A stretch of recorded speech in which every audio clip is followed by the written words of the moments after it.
Hello again and welcome to lesson 5.5, the last video for unit 5. We're going to talk about quadratic inequalities.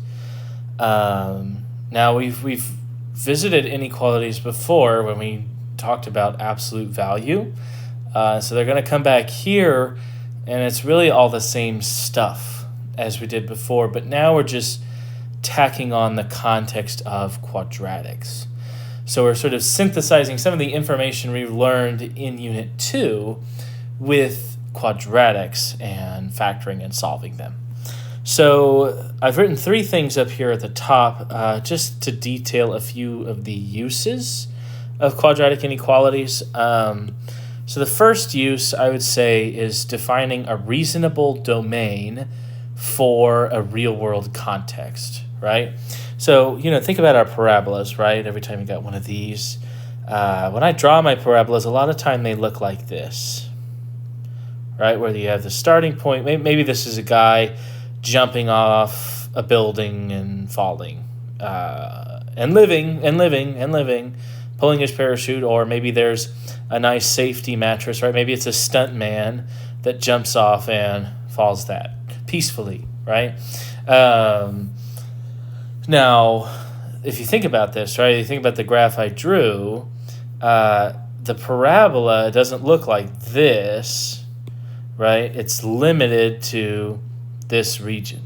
And so we might care about defining a reasonable domain, meaning a reasonable value for x, an interval for x, because this function may go past like this, but we don't need any of those x values, right? So that might be one context just for determining your reasonable domain. For example, time can't be negative, right? So my parabola is not going to go backwards from the x-axis into the negatives. Or, if I throw a ball that's not very heavy, it's probably going to bounce off the ground and go back up, right? It might look like this. Rather than actually just go through the earth, right? Probably not going to do that. Another use is just comparing two functions. Sometimes we just want to know, when is this function higher than the other, right? When is it above? When is it below? When is it more? When is it less, right? So it's a good thing to compare two functions like that. But I would say the main benefit of us practicing this now, and this is just Mr. Spake's opinion. This is not truth. This isn't fact. This is just what I think. Is because it supports your future learning in calculus. Because in calculus, you do this thing called the first and second derivative test, and those use inequalities. And more often than not, they're quadratic or they're cubic or something where you're able to factor. And this is sort of the first time where we get to really use factoring to solve these inequalities. So that's what I think. If you learn this now, it's going to make learning that first and second derivative test, when you get to it in calculus, much easier. So we're just going to go through a few examples here. I got 4 examples of solving inequalities. Now the first 3 are going to be factorable. And the last one, I want to show you what to do when it's not factorable. So our goal for all of these problems is to just solve for x, right? For all of these, goal. Solve for x. Okay? That's what I'm doing. I'm solving these inequalities for x. Which means I'm finding the value of x that satisfies this inequality, that makes it true. So the key here, just like solving, just like how we factor to solve, the key is to factor here. So I'm going to say the key is to factor. All right? And that's what we're going to do. So let's take a look at example 1 here. X squared plus 9x is greater than 0. Oh, I'm sorry for yawning. I'm really sorry. I'm a little sleepy. If I take a look at this, I find that the GCF is x. And I can factor x out. So it says x times x plus 9 is greater than 0, right? And so what I'm trying to do is I'm trying to find values of x that make this true. And the way I'm going to do that is if I factor it like so, I can then test x values around the roots. So then test x values around the roots. So let me show you what this looks like. So the idea is you want to put this in standard form because you want it to be greater than 0 or less than 0 so that you can find the roots. And then, this wasn't the best time to make a video, if not with my yawning, but it must be done. It must be done. Now, if I look at this, right, look at my quadratic here, what are the roots, right? What are the roots? Roots are the first root is equals to 0, and the other root is equal to -9, right? Because that's what would make this equal to 0, because I put this in factored form, right? So I'm going to label on my number line, here's 0, and then here's -9. And what we're going to do is exactly what we did in the inequalities unit. We're going to test x values around these critical points, we might call them, right? At least that's what they'll be called in calculus when you do it. So I'm going to test them around these roots. So let's pick something. Let's do green. Let's choose x equal to -10. Okay? If you choose x equals -10, which is right here, this is -10. Okay? What do I get? I get -10 times -10 plus 9 greater than or equal to 0. Question mark. Is that true? By the way, if you're asking where is he getting this, I'm getting this from here. I'm taking x equals -10 and I'm testing it here to verify whether or not this inequality is true. Because if it is true, that means that region is part of the solution set. Now, if I do this, I get -10 times, what is that, -1? Well, that's -10 times -1 equals +10, which is greater than 0, yes. So that works, which means I'm going to shade in all of this region, right? Then I will choose an x value in between. Let's say, I don't know, -5. Then I get -5 times -5 plus 9. Well, that equals -5 times -4, or sorry, +4, which equals -20, which is greater than 0? No! So that region does not work because I picked something in between there.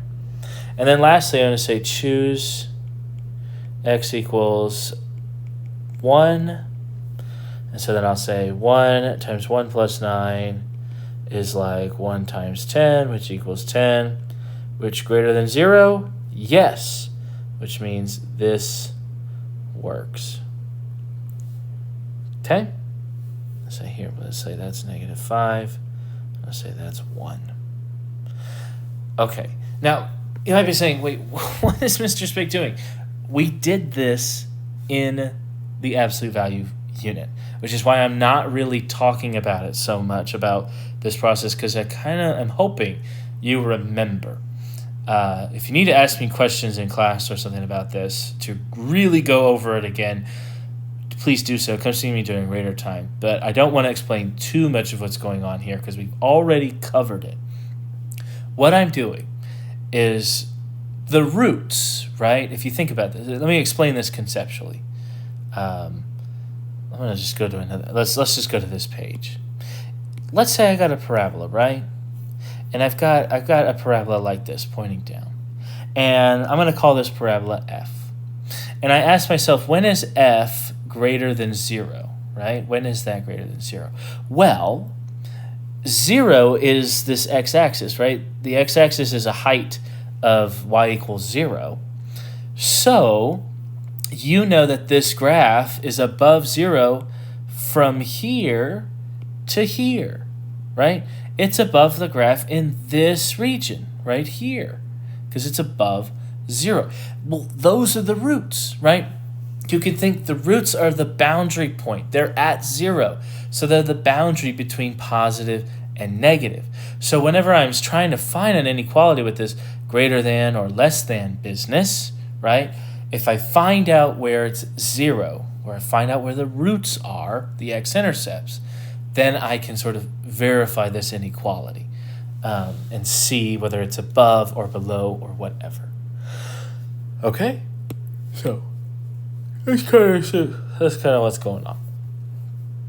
Okay. Also, reminder that where do I circle this? This is not equal. So it's a whole. Remember we talked about points versus wholes, right? So what I have here is a whole at 9 and a whole at 0. Because, of course, look, if I pick 0, well, 0 is not more than 0. That's not true. So it's not filled in. So I might say, so open circle. Right? And maybe, rather than calling this points and holes, let me call this closed and open. Okay? All right. So hold on, what the heck is our answer, Mr. Spake? Well, if you're looking at the region I've shaded, this being an inequality, I'm going to express this in interval notation. And then this interval notation is going to be, let's say so, I'm going to say, therefore, should I use the formal notation? So I would say x is an element of, but I'm just going to give you the interval notation, try not to confuse you. Negative infinity up to 9, not inclusive, union, non-inclusive, 0 to infinity.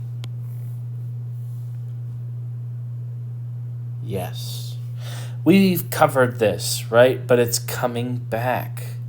It's coming back. So remember, let's just do here. Put this part of the notes. Closed is going to be brackets. Open is going to be parentheses. All right? Okay. All right. Can't forget this stuff. It always comes back. Okay. Let's move on to example 2. So we are going to put in standard form, which is going to be ax squared plus bx plus c is less than or equal to 0. Okay? I mean, we're just going to get everything onto one side. So we're moving on to example 2. The reason I want to set it equal to 0 is because of that idea of using the roots and using the zero product property to find the roots so that I can test values in between. Because look, here's the thing. You could just start picking x equals 1, x equals 2, x equals 3. And you could just try and find at what point they change. But you're not going to really know what those points are, or you're going to go on endlessly until you find the roots. So you may as well put it in standard form and figure out the roots. So I'm going to add 3x to the other side. So I say negative 2x squared. Let's say, because what I'm doing here, where's my laser pointer? I'm doing negative 5x. So I'm going to do add 3x to both sides. That's what I'm doing. Adding 3x to both sides. So this is minus 2x. And then I'm going to add 4 to both sides. So 8 plus 4 is 12. And this is less than or equal to 0. Okay? Now, can't factor since a equals negative 1. So I should say since a is negative. Now, that's not necessarily true. Can't factor easily since a is negative. Okay, so here's what I'm going to do. I'm going to multiply by a negative 1. Multiply by negative 1 to make a positive. And when I do that, I say 2x squared plus 2x minus 12 is greater than or equal to 0. Because remember, whenever you multiply or divide by a negative, you flip the inequality sign. Okay, now it should be easily factorable. I can actually divide this by 2. So common factor of 2. So you can divide by 2 or you can factor out 2. I like to just factor out 2 because I don't want to change what this is. So if I do that, it's x squared plus x minus 6 is greater than or equal to 0. And if you look at that, that should be, by now, very easy to factor. 2 times x plus 3 times x minus 2 is greater than or equal to 0. So where are the roots, right? Roots are, I don't like the way I wrote that, R1 equals negative 3, R2 equals 2. And so I'm going to create my number line, right? Create my number line, put negative 3 here, put 2 here. It is equal to, so closed. Put like a point there, right? So it's open versus closed. So let's switch to green. So this is going to be a closed point here and a closed point here. And then we're going to test those boundaries, right? We're going to test those regions. So let's choose x equals, let's choose something to the left of negative 3, like negative 4. Then what do I get here?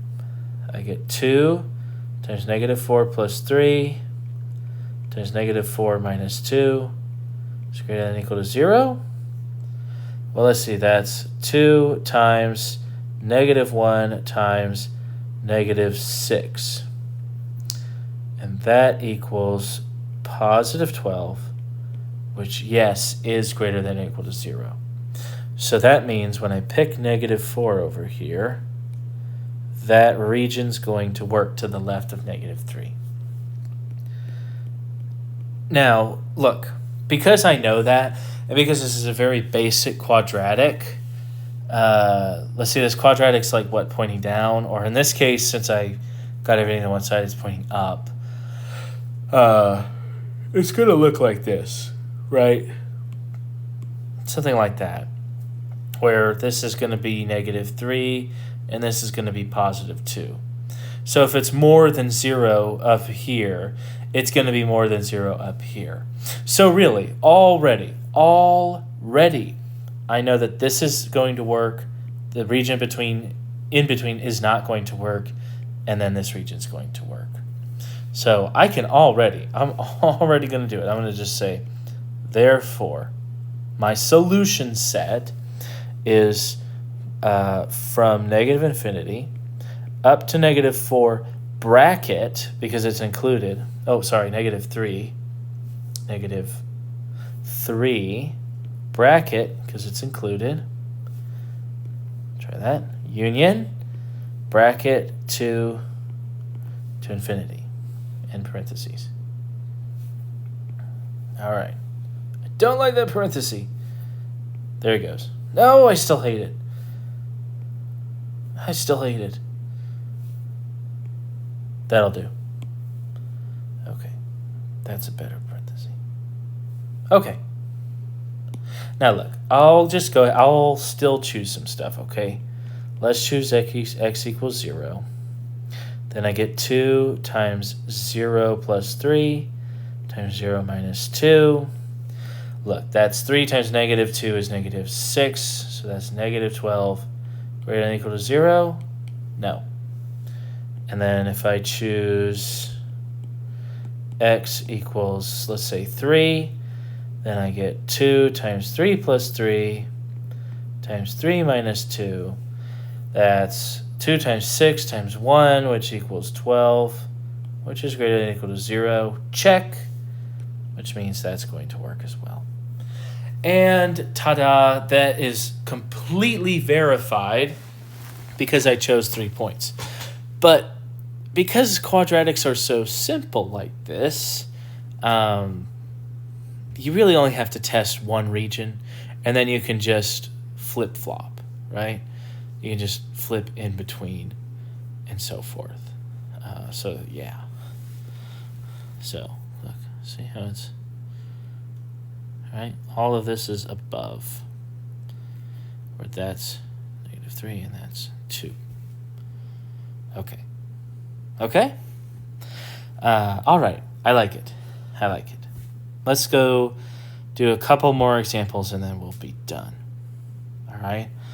Now, example 3, look, this is more or less me still doing it. So, in fact, what would the best idea right now would be to pause the video and see if you can figure out example 3 and 4.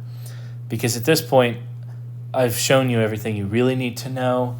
And you should be able to go forth from here to figure it out. But, let's just keep going together, all right?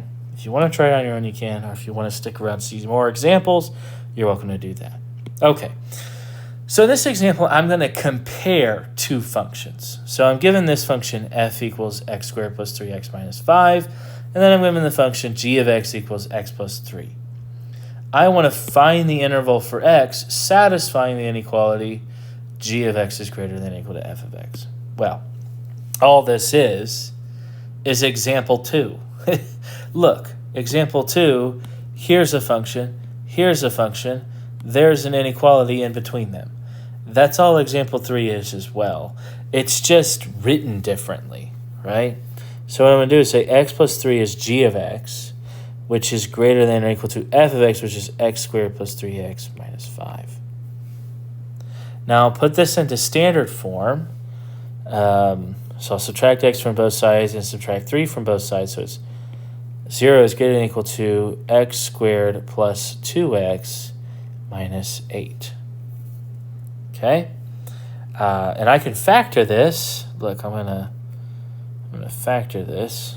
I'm gonna say minus 8. I'm gonna say this implies, and I'm gonna factor on this side because this is less than or equal to 0.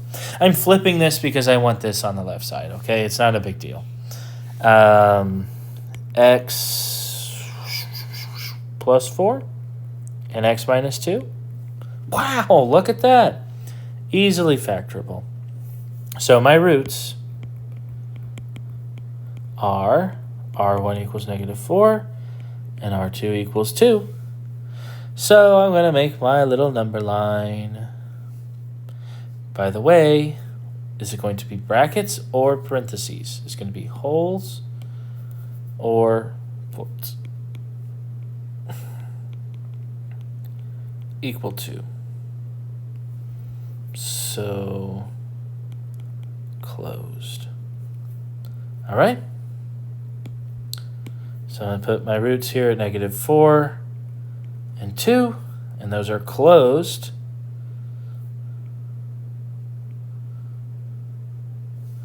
And so look, here's, watch this. I'm just going to pick a point in between. Choose x equals 0. Then I'm going to use the factored form inequality. 0 plus 4 and 0 minus 2 is less than or equal to 0, question mark? Well, that's equal to negative 8, which is less than or equal to 0, so yes. So 0 here works, and so it's shaded all in between. Which means to the right of 2 is not going to work, and to the left of negative 4 is not going to work. But you might want to check that, right? You might want to check that. And maybe here's why. Here's why. Look, if I say a function is less than 0, right? So if I've got my downwards facing parabola like this, and I want to find when it's, oh, how about this? It's not going to work out. I'm so sorry, I'm yawning. I've got to stop that. How in the world does anybody film videos without ever yawning? I don't know. Maybe they just edit. Okay. Let's say I've got this. When is this graph below 0? Well, between here, negative 4 and 2, so it's that region. That's where it's below 0, right? Except, hold on, what if, just humor me here, what if my graph looked like this? Isn't this always below 0? It is. Oh, but actually, where are the roots, actually? Where are the roots, actually, though?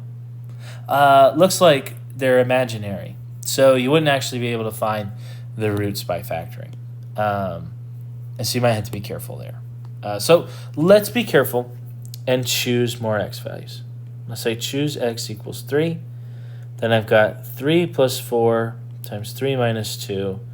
That's 7 times 1, which is less than 0? No. Then let's choose x equals negative 5. Remember, you can choose any value for x. I'm just picking one to the left, one to the right. Negative 5 plus 4, negative 5 minus 2. Hey, that's also positive 7, which doesn't work. So, therefore, my interval, right, my interval for x is between negative 4 and 2, bracketed, because they are filled in points. Okay. There it is. Done. Ta-da! Let me show you this, what it looks like in Desmos. So, actually, I don't even really need to do that. Look at this sketch. Observe this sketch.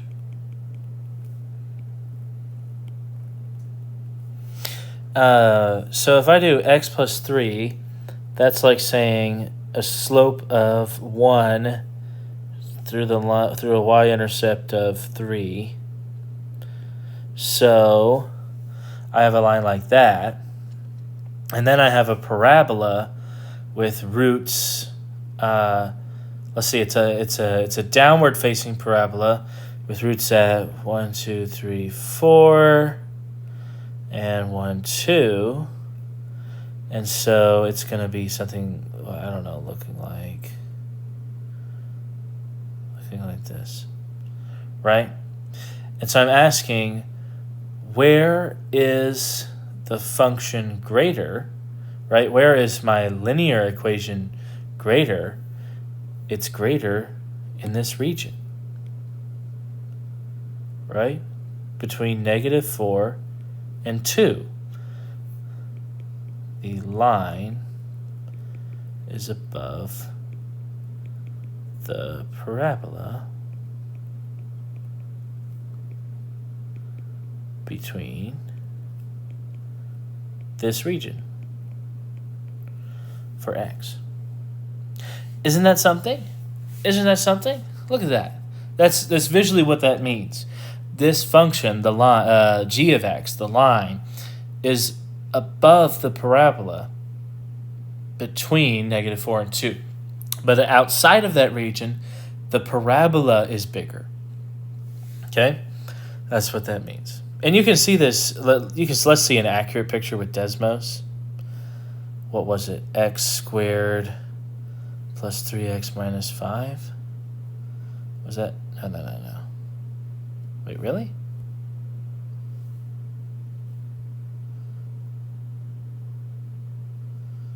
Oh. Hee hee. Okay, that picture. Okay, I'm glad I graphed that because that picture I drew was inaccurate. Yeah, okay. There we go. That's a little bit better. Oh, I'm so sorry, Mr. Spake. Let's not confuse our students with that picture in our notes. Okay. What I drew is mostly correct, but just a little off. When I drew the parabola, I drew the one with roots at -4 and 2, except, hold on, that's not what the blue parabola is, right? The blue parabola is x squared plus 3x minus 5. Okay, but you still can see that from -4 to 2, the green line, which is g of x, is more than, it's higher, right? It's taller. It's at a higher y value than the blue parabola between those values. But past those points, the green line's below, right? So if you would take this and you make it this inequality, when is this line less than or equal to x plus 3? It tells you, right? It tells you between -4 and 2. All right. Thought that might be fun to see. Sorry for drawing that picture and messing up, though. Sorry about that. Okay. It might warrant reshooting the entire video, but yeah, I don't think I have time for that right now, actually. So maybe not going to do that. Okay. We'll just live and learn. Okay. Let's look at example 4. What if the function's not factorable? Ooh. How do I do that? See, x squared at plus 4x minus 3, if I graph this, what is it, x squared plus 4x? Ow. Minus 3. Okay. Oh, boy. Oh, shucks. Stupid decimals I don't have, right? Those aren't nice, pretty roots that are going to be factorable, are they? And I'm not just going to skimp out and use the graphing calculator to solve this for me. I actually got to do it another way. So, not factorable. Then we will identify the roots using, can you guess? Quadratic formula. Yay! So here's what we do. We say x equals -b plus or minus the square root of b squared minus 4ac all over 2a. So then we'll just do some math here. -4 plus or minus square root 16 minus, what is that, 12? So plus 12 over 2 times 1 is 2. So it's -4 plus or minus 16 plus 12. That's root 28 over 2. But of course, the square root of 28, as you know, equals the square root of 4 times 7, which equals the square root of 4 times the root of 7, which equals 2 root 7. So this is -4 plus or minus 2 root 7 over 2. Of course, this is, you can divide both of those by 2. So -4 divided by 2 is -2 plus or minus root 7. So I say the first root, root 1, is -2 plus root 7. And the second root, root 2, is -2 minus root 7. Why did I write 3? Okay, right minus root 7. So, what do we do? What do we do? Well, we still make our number line. We still make our number line. And we still test our roots, right? Here's negative 2 minus root 7. Here's negative 2 plus root 7.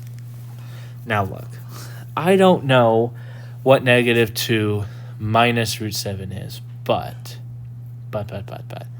I know that the square root of 9 is 3, right? I'm gonna employ some number sense here.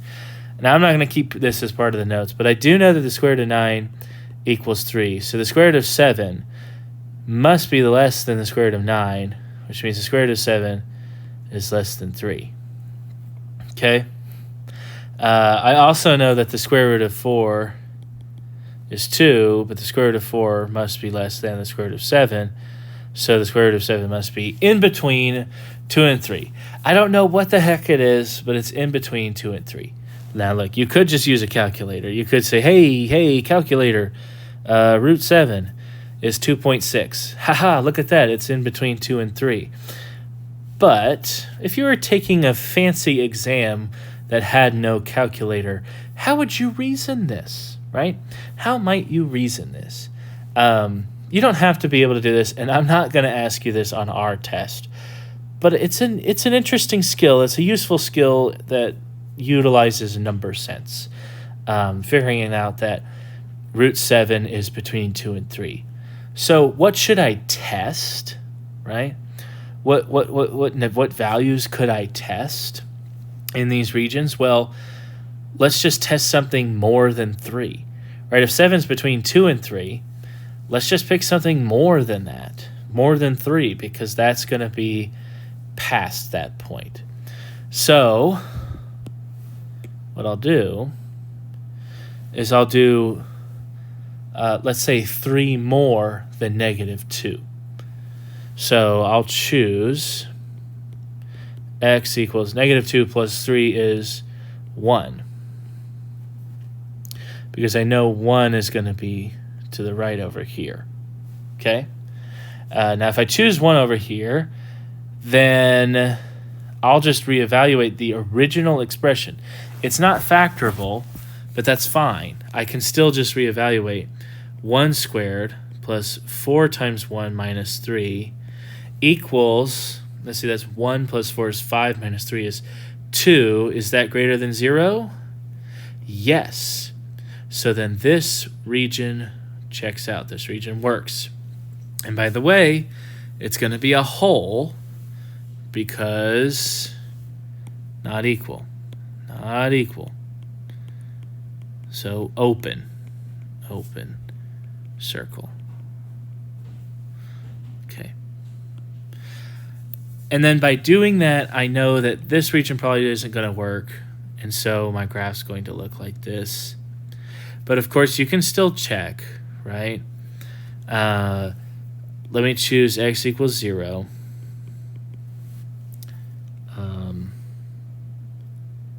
Wait, do I want to choose x equals 0? It's kind of hard to know which to do, but x equals 0 will work. If you do 0 squared plus 4 times 0 minus 3 is negative 3, which is less than 0, no. And then I'll choose an x value that's negative 2 minus 3 is negative 5. And so that is negative 5 squared plus 4 times negative 5 minus 3. Look, that's 25 minus 20 minus 3. That's 2 again, which is greater than 0. Yes. So those regions work. Which means, therefore, my solution set is negative infinity up to negative 2 minus root 7, union, right? This is so n parenthesis union negative 2 plus root 7, comma, to infinity. And there you go. Okay. All right. And then right here, just for my own sanity, I'm going to write root 7 is less than root 3. Sorry, less than root 9. But more than root 4. So root 7 is between 2 and 3. So choose at least 3 more.